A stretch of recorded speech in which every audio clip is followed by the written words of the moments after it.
काल सन्मान्य श्री राजेश सावंत यांची पत्रकार परिषद झाली आणि त्या पत्रकार परिषदेमध्ये त्यांनी काही मुद्दे मांडले. रत्नागिरी नगरपालिकेमधील बरेच कामं प्रलंबित आहेत असं त्यांनी दाखवली आणि सामंत साहेबांवर प्रत्यक्ष नाही पण अप्रत्यक्ष किंवा अन्य आमच्या नगर परिषदेवर टीका केली. अमुक राहिलं आहे, तमुक राहिलं आहे, ते राहिलं आहे, हे राहिलं आहे अशी टीका केली. आणि त्याचबरोबर त्यांनी एक पत्रक घेतलं की काही ठिकाणी ही पत्रकं वेगळ्या पद्धतीने वाटली गेली. तर असं काही नाही आहे. प्रभाग क्रमांकामध्ये 4 मध्ये आमचं हे पत्रक होतं. त्यामध्ये वरती आमचे वरिष्ठ सर्व नेते याच्यामध्ये आहेत. असं कुठलंही पत्रक आमच्याकडनं वाटलं गेलेलं नाही आहे. आणि जर वाटलं गेलं असेल तर ते कोणी वाटलं याचा आम्हाला शोध घ्यावा लागेल. त्याची रीतसर संबंधित हे जे तक्रार करणारे असतील किंवा हे जे पत्रकार परिषद घेणारे आहेत ह्यांनी देखील तिथं वाटलं असेल आणि आम्ही त्याची रीतसर पोलीस स्टेशनला आज मी तक्रार करतो की आमच्या नावाने वेगळं पत्रक कोण वाटतंय याचा खुलासा आम्हाला करायचा आहे. त्याची रीतसर तक्रार आम्हाला करायचं आहे. ज्यांनी पत्रकार परिषद घेतली त्यांनी मागील अनेक वर्षामध्ये काय केलं हा एक प्रश्न आहे. माननीय नामदार सामंत साहेब यांच्या माध्यमातून रत्नागिरीमधला शाश्वत विकास तो व्हिडिओ क्लिप ऑडिओ क्लिपच्या माध्यमातून आम्ही सर्व जनतेपर्यंत पोचवतोय. तुम्हाला सगळ्यांना तो ज्ञात आहे. तारांगण, छत्रपती संभाजी महाराजांच्या पुतळा, त्यानंतर शिवसृष्टी, भगवती बंदरची शिवसृष्टी, त्यानंतर थिबा पॅलेसचा 3D मल्टीमीडिया शो, नाट्यगृह जे झालेलं आहे नूतनीकरण, आणि येणाऱ्या काळामध्ये जे काही भरपूर प्रोजेक्ट्स आहेत ते मान्य नामदार सामंत साहेबांच्या माध्यमातून. ह्यांच्याकडे फक्त ओरडं मारण्यासारखी एकच हे होती ती म्हणजे रस्त्यावर पडलेले खड्डे. आपल्याला माहिती आहे 6 महिने पाऊस पडला. तो आता मागच्या 8 दिवसापर्यंत पाऊस चालू होता. जोपर्यंत पाऊस चालू होता तोपर्यंत रस्ते करता येणे शक्य नव्हतं. पण त्यानंतर रस्त्याची कामं सुरू झालेली आहेत आणि आता बऱ्यापैकी रस्त्याची कामं पूर्ण होताना दिसत आहेत. येणाऱ्या 1 महिन्यामध्ये, 1.5 महिन्यामध्ये, 2 महिन्यामध्ये ती पूर्ण होती. आत्ता यांच्याकडे बोलायला काही राहिलेलं नाही आहे. रत्नागिरी नगरपालिकेमधील महायुतीचे उमेदवार, नगराध्यक्षाचे उमेदवार शिल्पाताई सुरवय आणि भारतीय जनता पार्टी आणि शिवसेनेचे असे सर्व उमेदवार 1 नंबरपासून 16 नंबरपर्यंत प्रचारामध्ये प्रचंड आघाडी घेत आहेत. नागरिकांमधून त्यांना प्रचंड प्रतिसाद मिळतोय आणि विजयाची निश्चित हमी सगळ्यांची झाली. माझ्या माहितीप्रमाणे मला असं वाटतं नगराध्यक्षासह 32 उमेदवार आमचे निवडून येतील. समोर एकही उमेदवार निवडून येईल अशी सीट आज तरी माझ्या नजरेत दिसत नाही. हे सगळं बघता पायाखालची वाळू सरकल्यामुळेच राजेश सावंत यांनी हे आरोप केलेले आहेत. त्याच्यामुळे ह्या पत्रकाच्या माध्यमातून आम्ही त्यांना एवढंच सांगतो की आम्हाला कोणत्याही पत्रकावरनं फोटो काढण्याची गरज नाही आहे. विशिष्ट समाजामध्ये आम्ही आहेत, हे आमचे नेते आहेतच, त्यामध्ये काही प्रॉब्लेम नाही. आणि आम्ही ह्या नेत्यांच्या फोटोसह सगळीकडे गेलेलो आहोत सामोरं गेलेला निवडणुकीला आणि आमचा विजय निश्चित आहे. ते काय आम्ही दिलेलं हे पत्रकं मला माहीत नाही त्यांनी काय बोलले ते नाही. पत्रकामध्ये त्यांनी असं म्हटलं आहे की काही भागामध्ये वेगळी पत्रकं वाटली गेली. तर ते पत्रक कोणतं आहे आम्हाला माहिती नाही. आमचं पत्रक हे आहे आणि आम्ही ह्या पत्रकाचं हे गेलं आहे. जे दुसरं कुठलं पत्रक आहे त्याबद्दल आम्ही रीतसर पोलीस स्टेशनला तक्रार करत आहोत. मला वाटतं जे काही सांगतायत त्यांनीच ही पत्रकं वाटली असावी.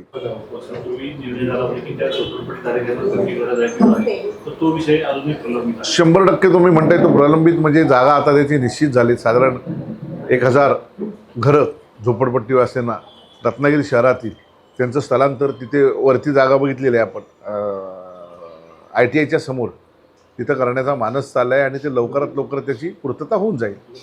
ॲडव्होकेट दीपक पटवर्धन साहेब भाजपचे ज्येष्ठ नेते, सचिनजी वाळकर आहेत, मी स्वतः शिवसेनेचा शहर प्रमुख आहे आणि आमची युती अभेद्य आहे. ह्याचाच त्यांना प्रॉब्लेम आहे. त्यांची जी महायुती आहे त्याच्यामध्ये जी बिघाडी झाली आहे, उभाटा वेगळं नाही उभाटा वेगळं लढतं आहे त्यांच्याकडे. त्याच्यानंतर तुतारी काही ठिकाणी हे वेगळं हे करते, त्यानंतर नाही ते असे वेगळे. आणि त्यांनी तर पाठिंबा यांचा काढून पण घेतला आहे, सगळीकडचा पाठिंबा काढून घेतला आहे. त्याच्यामुळे त्यांची परिस्थिती एकदम फार अवस्था एकदम कठीण झालेली आहे.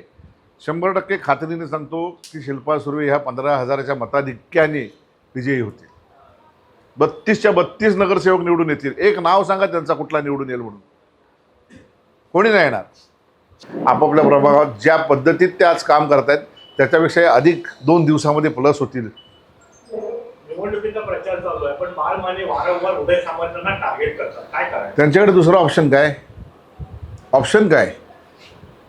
उदय सामंतांनी वारंवार